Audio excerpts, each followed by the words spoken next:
പ്രിയപ്പെട്ടവരെ, നാട്ടിലെ പ്രവാസി കുടുംബങ്ങളോടും അവരുടെ ബന്ധുക്കളോടുമാണേ, നിങ്ങൾ ഒരിക്കലും ഈ നാട്ടിൽ കാണിക്കുന്ന വാർത്താ ചാനലുകളിലെ വാർത്തകൾ കണ്ടിട്ട് പേടിക്കരുത്. ഇവർ നിങ്ങളെ ഭയപ്പെടുത്തുന്ന രീതിയിലുള്ള റിപ്പോർട്ടിംഗ് ആണ് എല്ലായിടത്തും കാണുന്നത്. ഞാനിപ്പം ഒരു 10-15 ചാനലുകൾ കയറി നോക്കിയിട്ട് അവരുടെ തമ്പനയിൽ, അതായത് തലക്കെട്ടാണ് ഈ കാണുന്നതൊക്കെ. ഇതിൽ ഇവർ പറയുന്നതെല്ലാം നിങ്ങൾ അപ്പടി വിശ്വസിക്കരുത്. അത് കേട്ടിട്ട് നിങ്ങൾ ആരും അങ്കാലാപ്പിലാവരുത്. ഇവിടെ സാധാരണ പോലെയാണ് ഓരോ ദിവസവും ഇപ്പോൾ കടന്നു പോകുന്നത്. ആദ്യത്തെ ഒരു ദിവസം കുറച്ച് പരിഭ്രാന്തിയും ടെൻഷനൊക്കെ ഉണ്ടായിരുന്നു. ഇപ്പം തന്നെ നിങ്ങൾ നോക്കാം, ഇന്നൊരു 3-ാം ദിവസമാണ്, സൂര്യൻ അസ്തമിച്ചുകൊണ്ടിരിക്കുന്നു. നമ്മൾ റൂമിൽ നിന്നുള്ള പുറത്തോട്ടുള്ള കാഴ്ചയാണ് നിങ്ങൾ കാണുന്നത്.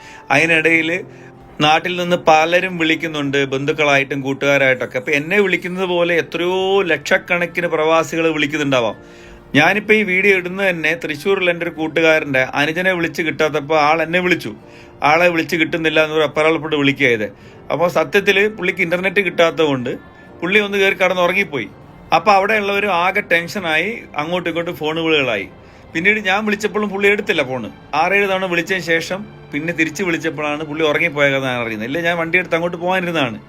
അതിനുശേഷം ആൾക്ക് നെറ്റ്വർക്ക് കിട്ടാത്തതുകൊണ്ട് ഞാൻ തന്നെ വിളിച്ച് പറയുക ചെയ്തത്, കുഴപ്പമൊന്നുമില്ല, ഇങ്ങനെ ആൾ എണീറ്റിട്ടുണ്ട്, ഉറങ്ങിപ്പോയതാണെന്ന്. അപ്പോൾ ഇത് നേരിട്ട് അറിയാവുന്ന ഒരു കാര്യമാണെന്നാണ് ഞാനിത് പറഞ്ഞത്.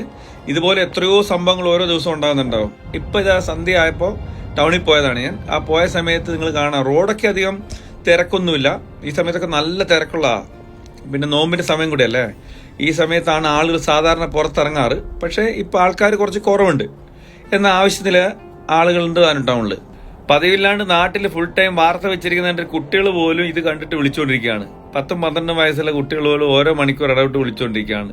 ഇതുപോലെ കൊച്ചു കുട്ടികളെ പോലും പേടിപ്പിക്കുന്ന രീതിയിലാണ് വാർത്ത അവതരിപ്പിക്കുന്നത്. കാണുമ്പോൾ എന്താ വിചാരിക്കുക, കുഞ്ഞുങ്ങൾ വരെ പേടിച്ചു പോകുന്നു. ഇന്നലെ പാതിരാത്രി 1 മണി കഴിഞ്ഞപ്പോഴാണ് അമ്മയുടെ മിസ് കോള്. തിരിച്ചു വിളിച്ചപ്പോൾ എന്താ, അമ്മയ്ക്ക് ഉറക്കം വരുന്നില്ല. ഞാൻ ഈ വീഡിയോ എടുക്കുന്ന സമയം മാർച്ച് 2-ാം തീയതി രാത്രി ഏകദേശം 10 മണി വരെ ഇവിടെ ഒരു പ്രശ്നങ്ങളും ഇല്ല, സാധാരണ പോലെ നീങ്ങുന്നുണ്ട്. അവിടുന്ന് ഇവിടുന്നൊക്കെ ഡ്രോൺ വരുന്നുണ്ട്, മിസൈൽ വരുന്നുണ്ടെന്നൊക്കെ പറയുന്നുണ്ടെങ്കിൽ ഒരൊറ്റയൊന്നും ഭൂമിയിലെത്താൻ വിടുന്നില്ല. മുകളിൽ വെച്ച് തന്നെ എല്ലാം തകർത്ത് കളയുന്നത്. അതൊക്കെ ഇവിടുത്തെ ഗവൺമെന്റും മിലിറ്ററി സംവിധാനങ്ങളും കൃത്യമായി ചെയ്യുന്നുണ്ട്. നമുക്ക് നേരിട്ട് കാണാൻ കഴിയുന്നുണ്ട്. അതിനുശേഷമാണ് നമുക്ക് എല്ലാവർക്കും കൂടെ ഒരു കോൺഫിഡൻസ് വന്നത്. അത്തരം വീഡിയോകളൊന്നും ഷെയർ ചെയ്യാൻ പാടില്ല എന്ന് പറഞ്ഞുകൊണ്ട് തന്നെ അതൊന്നും നമ്മൾ കാണിക്കുന്നില്ല. പക്ഷെ ഇവിടെ എല്ലാം ഭയങ്കര കുഴപ്പമാണെന്നും പറഞ്ഞ് ഭയപ്പെടുത്തുന്നത് ഒരു കാരണവശാലും ഇല്ലാത്തതാണ്. അങ്ങനത്തെ ഒരു പ്രശ്നം ഇവിടെ ഇല്ല. ചാനലുകാർ റേറ്റിംഗ് കൂട്ടാൻ വേണ്ടിയിട്ട് അട്ടഹസിങ് കേട്ടിട്ട് നിങ്ങൾ ആരും പരിഭ്രാന്തരാകരുത്. എല്ലാം നല്ലതിനാവട്ടെ, പ്രാർത്ഥിക്കുക. നന്ദി.